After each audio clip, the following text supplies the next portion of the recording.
කපු මහත්තයෝ බැඳලා අදට 7 අවුරුද්දක් වෙනවා. ඒත් තාම දරු සම්පතක් නැහෙනි.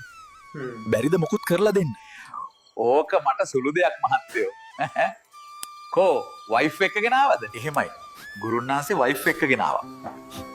මේ ඉන්නේ මගේ වයිෆ් තමයි. අර ගුරුන්නාන්සේ එහෙනම් වයිෆ්ට අර කර්ටන් එකට එහා පැත්තෙන් තියෙන කුටිය ඇතුළට යන්න කියන්නකෝ. මොකක්? අර කාමරේ ඇතුළට යන්න. අනේ මට බයයි පාලිත. මගේ මොකුත් අහගන්න නැතුව ඉක්මනට අර කුටිය ඇතුළට යනවා. නෝනා යන්න ඇතුළට. මහත්තයා එළියට වෙලා ඉන්න. මොකද නෝනට ලොකු පූජාවක් තියන්නයි යන්නේ. මහත්තයෝ අපි මීට කලිනුත් ඔබතුමා ළඟට ආවා. මට මතකයි. අර දරුවෙක් බලාපොරොත්තුෙන් ආපු අය නේද? අනේ ඔව් දෙයියන්ගේ පිහිටෙන් බබෙක් නම් ලැබුණා. ඒත් බබාගේ මූණ ඔබතුමාගේ වගේනේ. කට වරද්ද ගන්න එපා. ඔය දේව දරුවෙක් බොලෝ දේව දරුවෙක්. දෙන්නම් අද චම්බු